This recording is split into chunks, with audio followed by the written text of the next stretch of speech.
السلام عليكم ورحمة الله وبركاته. نحمده ونصلي على رسوله الكريم أما بعد. رب اشرح لي صدري ويسر لي أمري واحلل عقدة من لساني يفقهوا قولي. ألم نشرح لك صدرك ووضعنا عنك وزرك الذي أنقض ظهرك ورفعنا لك ذكرك فإن مع العسر يسرا إن مع العسر يسرا فإذا فرغت فانصب وإلى ربك فارغب. قال الله تعالى في الفرقان الحميد: إنا أنزلناه في ليلة القدر وما أدراك ما ليلة القدر. صدق الله العظيم. اللهم صل على محمد النبي الأمي وعلى آله وسلم تسليما. My noble brothers, sisters and elders, by the grace of Allah we have entered the last 10 days of this blessed month of Ramadan. And there was an example that was coming to mind that I would like to share with you. And most probably we have been through it ourselves. And we used to give an exam in madrasa. The exam used to be for 3 or 4 hours. And we used to start writing and writing and writing. And when there was only 10 minutes left, the person in charge used to give us a signal that you've only got 10 minutes left. So our speed of writing used to increase. And what we could not write in 3 hours, we tried to write in that 10 minutes. Because we knew that time was up. We were running out of time. And then the teacher used to come and he used to snatch the paper from our hand. And we used to say, Ustad, another 5 minutes. Ustad, just another 5 minutes. And he used to say, alright, only 5 minutes. And then we used to go mad. Most probably the examiner couldn't even read what we were writing at that time. And then he used to come and say, wrap up, that's it, no more. So the month of Ramadan is a test for us. And these last 10 days are those 10 final moments that we have to fill our book of deeds with good. And then when we sight the new crescent of Ramadan, of the next month, Shawwal, officially it is over. But Allah gives us those 5 more minutes, that night in which we will make dua. So the month is over. But this is the grace of the Khaliq, the grace of Allah, that I give you 1 more night, make dua in it, and redeem yourself. So these last days and nights that we are passing through are very, very special. It has been said regarding the life of the Prophet of Allah, regarding his practices, that إِذَا دَخَلَ الْعَشْرِ, when the last 10 days used to arrive, شَدَّ مِئِزَرَ وَأَحْيَا لَيْلَ وَأَيْقَضَ أَهْلَ, that the Prophet of Allah used to intensify his ibadat by remaining awake throughout the night. And then he used to even wake up his family members for these 10 nights. Normally the Prophet of Allah, when he used to wake up so gently, without making any noise, that the family members are not disturbed. This was the akhlaq of the Prophet of Allah.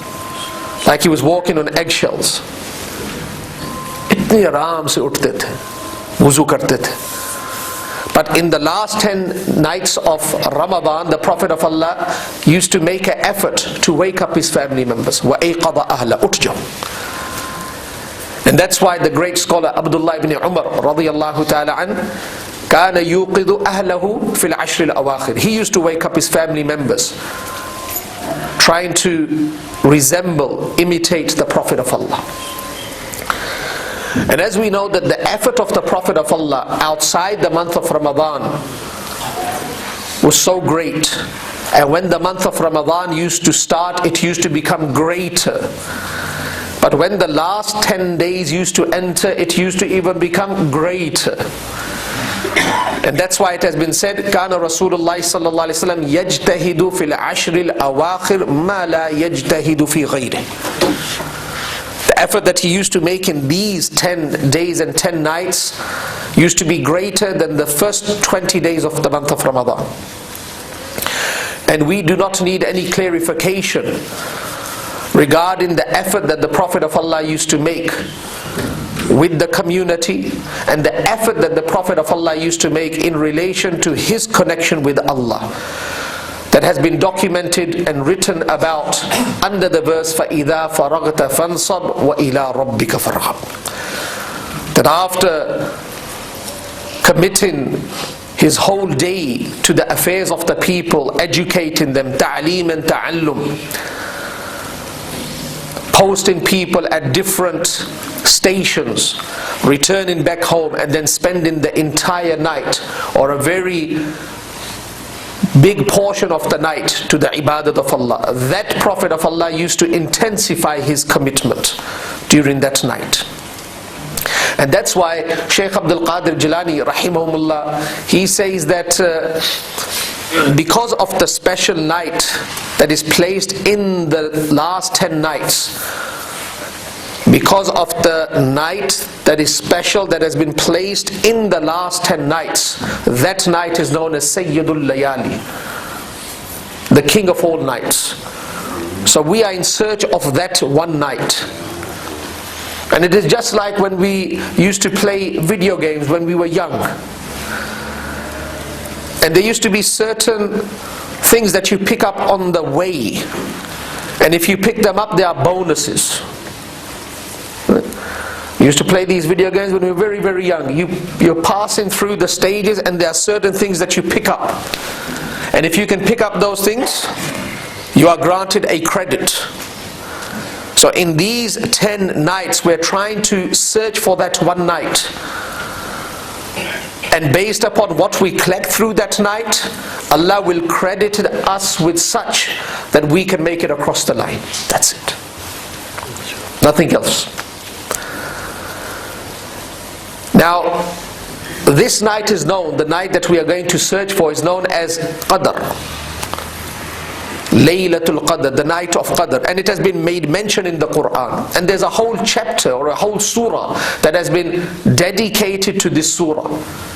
Surah Qadr. It is a Makki surah, consists of 5 ayat, 30 words, 111 letters. And the whole surah has been dedicated to this night. That in itself indicates the importance. But why is this night called Qadr? Imam Zuhri rahimahullah says, Qadr means nobility, azmat, greatness. And because of this night being a host to the Quran, Allah Rabbul Izzat granted it azmat, nobility. That's why it is known as Laylatul Qadr. The second understanding of a great scholar that I would like to share with you is the understanding of Abu Bakr Warraq rahimahullah. He says Qadr means value. Qadr means value. We use this in Urdu as well. Tumhari to koi qadr nahi. Qadr means value. A person was disconnected from his creator for so many years, and he lost his value in the eyes of Allah. As we see, as a ummah at large, we have lost our value. Hamari koi qeemat nahi. So this night is such that if a person can commit to the worship of Allah, he can regain his value in the eyes of Allah. The value that he has lost, he can regain it. He can redeem himself in this one night.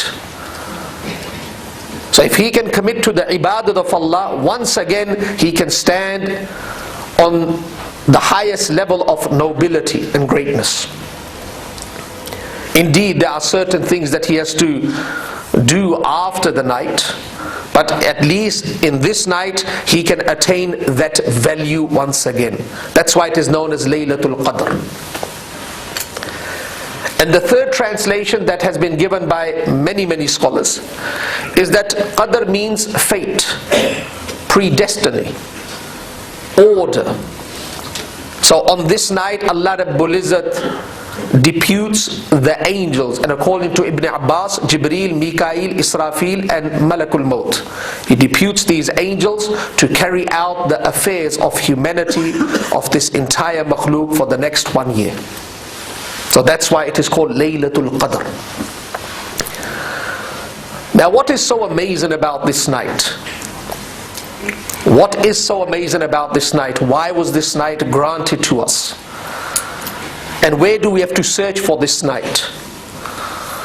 So they said that it is amazing because it's the host of the Quran.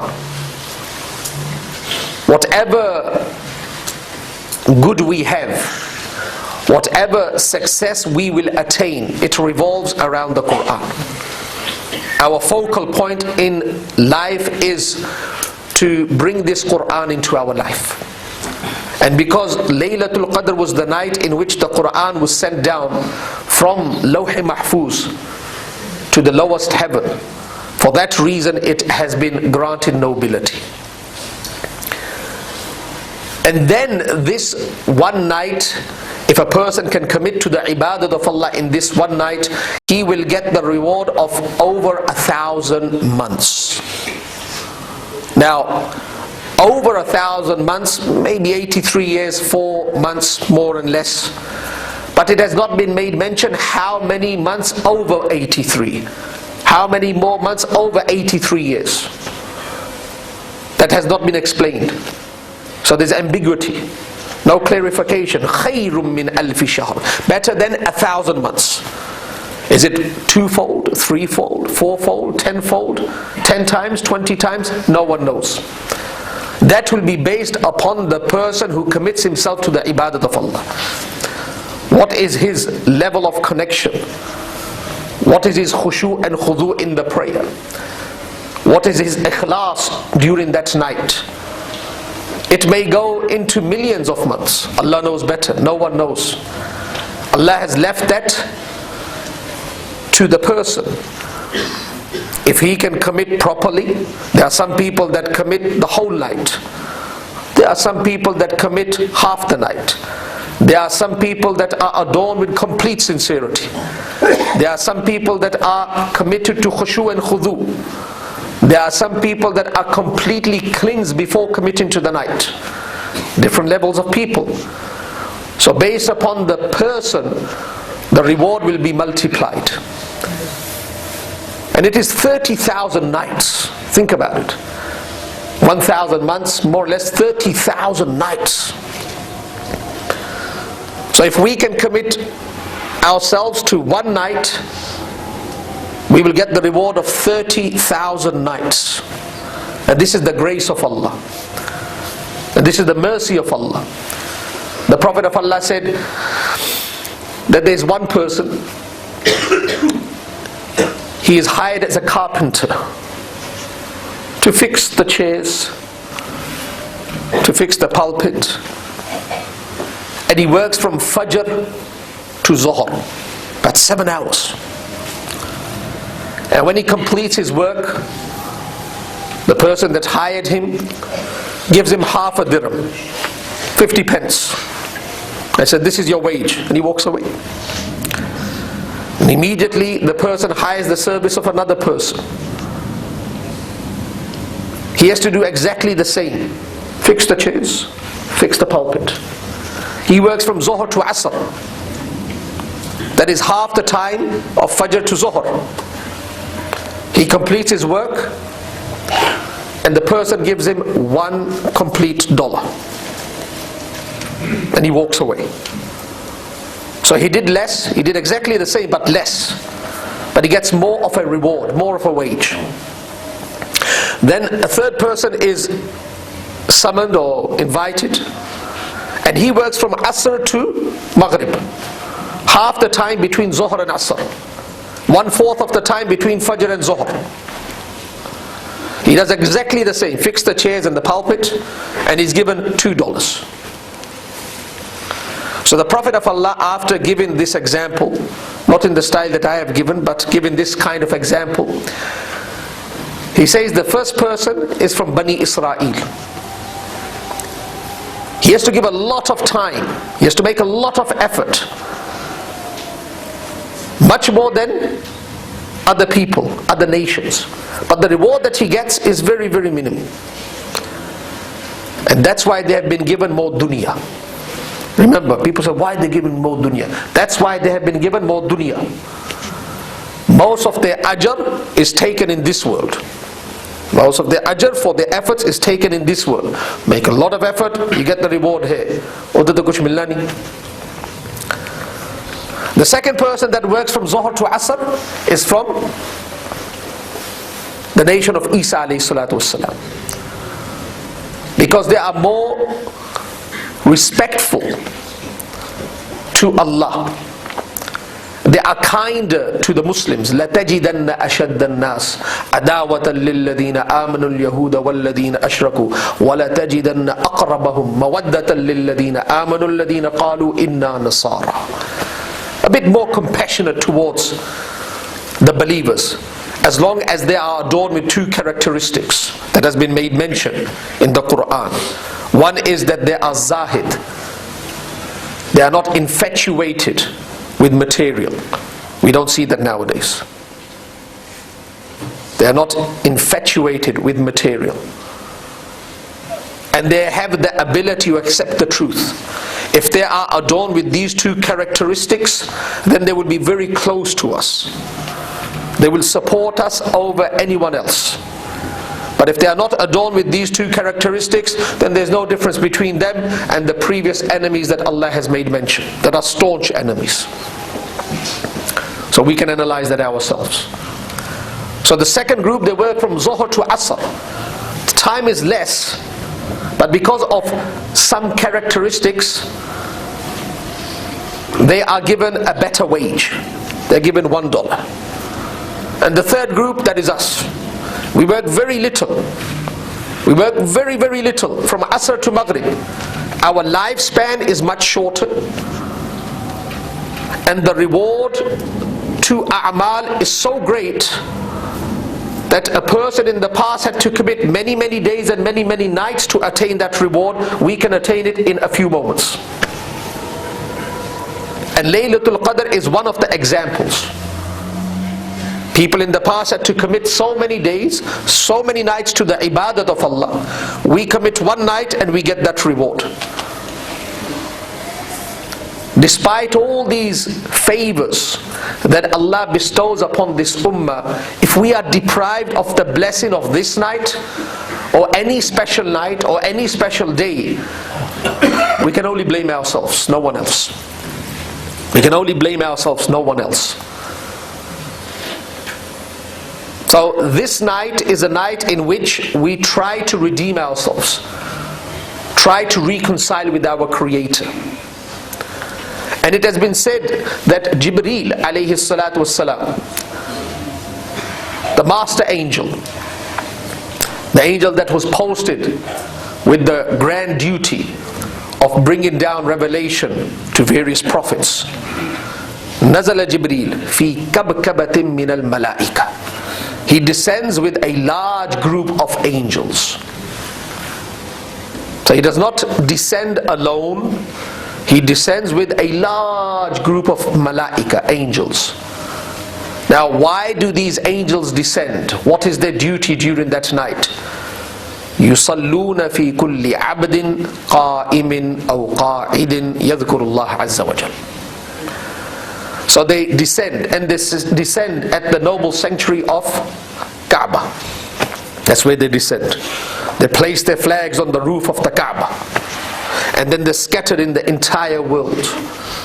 So they are visiting Australia as well. They're scattered through the entire world. Wherever there are Muslims, Qa'id, Qa'im, standing, sitting, yadhkurullah, worshipping Allah, glorifying Allah, praying, reading, sitting down, brothers sitting down, talking about deen, any form of ibadah, any form of obedience, these malaika will come. And it has been said they even shake hands. Some people say we experience goosebumps. Some people say we experience goosebumps, suddenly just goosebumps. So the scholars have said that is Malakul Maut visiting you. Because Malakul Maut visits every person a couple of times every day. So sometimes when you get these goosebumps, mashallah, Malakul Maut is around. Likewise, in these special nights when we get these goosebumps, suddenly we're making ibadat and suddenly jhatka lagta hai, we get this shake. Most probably the malaika are passing through and shaking hands, giving salam. And what they do is they make dua that, oh Allah, shower your mercy upon this person. If a person is sleeping, he misses out on that dua. If a person is not committed to ibadat at that moment, he misses out on that dua. And I've given you example a few times before that if we knew a saintly person has arrived in Brisbane and everyone has acknowledged that this person is a saint, and you knew that he is sitting down and making dua for you, he's mentioning your name and making dua for you. How many times people go for Hajj and we say, please make dua for us? We believe the dua will be accepted because of the place, not because of the person. He may not be a very good practicing Muslim and said, dua kar dena udhar. Because you know that where he is going, du'as are accepted. But if we knew there was a saintly person arriving in Brisbane, and we said, make dua for us, and he sat down and made dua for us, when he completes the dua, only Allah knows if it's accepted or not, but we will feel very confident dua is accepted. We will feel confident. MashaAllah, ek buzurg ne dua ki. These buzurgs, angelic creation of Allah, ma'soom, infallible creation of Allah, passing through every town, passing through the masajid, passing through your homes. So if there's pictures hanged of any living being, they're not going to go into that house. You may be making dua, reading, pictures hanging in the house, they're not going to come into the house. Ye bhi yaad rakho. Pictures hanging of any living being, if it's in a folder, that is different. But if it is hanging there, they're not going to come into the house, you're going to miss out. So you have to create an environment that the angels feel comfortable. Angels feel comfortable, they come into the house. TV laga hua hai. TV is on, they're not going to come inside. TV is on, they're not going to come inside. Turn it off.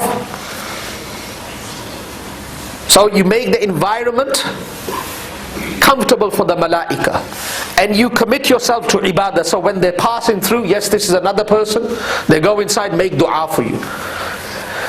And most probably the dua of an angel is not rejected, it will be accepted. And the dua they're making is the dua of rahmah. Oh Allah, shower your mercy upon this person.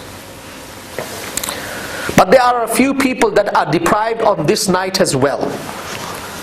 The Prophet of Allah has made mention, there are a few people that are deprived on this night as well. They can create an environment in which the angels feel comfortable, they can commit themselves to ibadah, but because of a few traits, they will be deprived. One is an alcoholic. So if a person is an alcoholic, make tawbah. At least give it up for that night. A few people have come and they've approached me, Allah reward them, they say we can't give it up. Allah give them hidayah. But at least this night give it up and make dua in this night. Oh Allah, I can't, but you can make me leave alcohol. You can make me give up alcohol. Oh Allah, it's not in my taqat. I've been habituated to this evil for so many years, I can't give it up, but oh Allah, you can help me, you can assist me. Give it up this night. Take a shower, clean your mouth, give it up this night, make dua, and see how the future unfolds. You make your effort. Nothing is impossible. But a person that is alcoholic and does not make tawbah, he will be deprived of this night, of the blessing of this night. Number two, a person that is disobedient to his parents. Number three, a person that severs his ties, breaks his relations, breaks his ties with his relations. Doesn't speak to his brothers, doesn't speak to his sisters, doesn't speak to his parents, doesn't speak to his relatives. He will be deprived on this night as well. And the fourth person, that person that harbors malice, jealousy. And everyone should check in their heart what they carry. positive emotions, negative emotions. Ad-deenun nasiha. Deen is a religion where it requires us to be well-wishers for everyone. We are well-wishers. That if anyone is in pain, we are in pain. If anyone experiences joy, we experience joy. Not on the contrary, not the opposite. If somebody is happy, we feel sad for that person. If somebody is miserable, we have a smile on our face. A person that harbors ill feelings, malice, jealousy, he will be deprived of the blessing of this night, even if he commits to the ibadat of Allah in this night. So we can ask Allah, oh Allah, cleanse our heart. Erase all these negative feelings. Erase all these negative feelings. The Prophet of Allah said, Man qama Laylat al-Qadr imanan wa ihtisaban ghufira lahu ma taqaddama min dhanbi. If a person does commit to the ibadat of Allah in this night, with two things. Number one, with faith. Alhamdulillah, we have faith. Some have stronger faith than others, but everyone has entry-level faith. With iman, with faith. Wahtisaban. And with ikhlas. He is sincere. He's not doing this for name and fame. He's not doing this for show. He's not trying to impress anyone. He's not trying to do this to be declared a saint. But he's doing this to please Allah, and that is the only maqsad behind it. Ihtisaba. Then all his past minor sins will be forgiven. All his past minor sins will be forgiven. And Hazrat Aisha Siddiqa radiyallahu ta'ala anha, she used to say that if I feel that I found that night, what should I do or what should I say? And the Prophet of Allah said, say Allahumma innaka afuwun tuhibbul afwa fa'afu anni. Meaning that the greatest function to commit to in this night is to ask Allah to forgive you. It is to ask Allah to forgive you. Nothing else. If Allah has forgiven us, then nothing can go wrong. Nothing can go wrong. At the time of death, in the Qabr, on the day of Mahshar, nothing will go wrong. The future will unfold in our favor.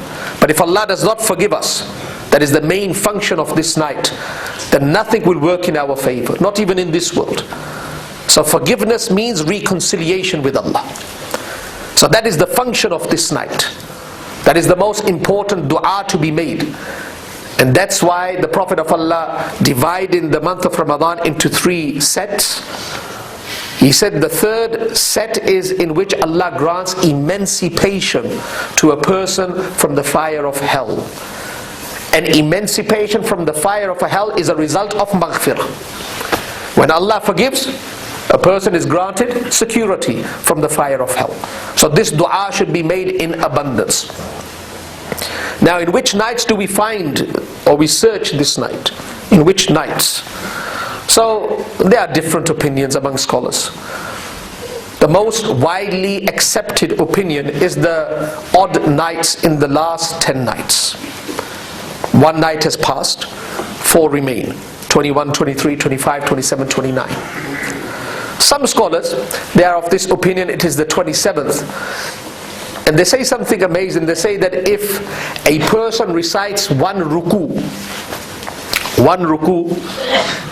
in every rak'ah of Taraweeh, so we have 20 rak'ah in a night, we recite one ruku every rak'ah, there are 540 rukus in the Quran. We will finish on the 27th. We will finish the Quran on the 27th. They give some other supporting arguments proving their point that it is the 27th. But there is no certainty to this.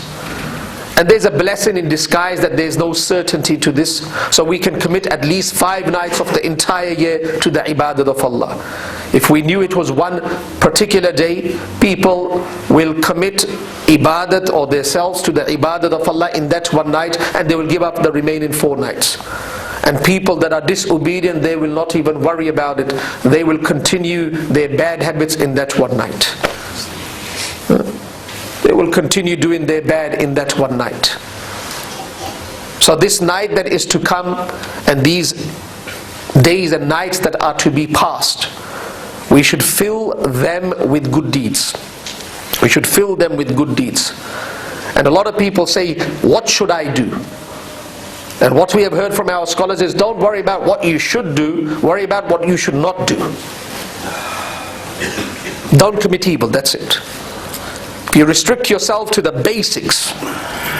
Even if you don't read Quran, you just pray 5 times a day and you fast, but you close all the doors of sin, you are much better than that person that reads 10 Qurans and prays 5 times a day, but at the same time he's doing ghibah, same times he's harboring ill feelings, same time he's looking at haram, because all that he collects escapes through the doors of haram.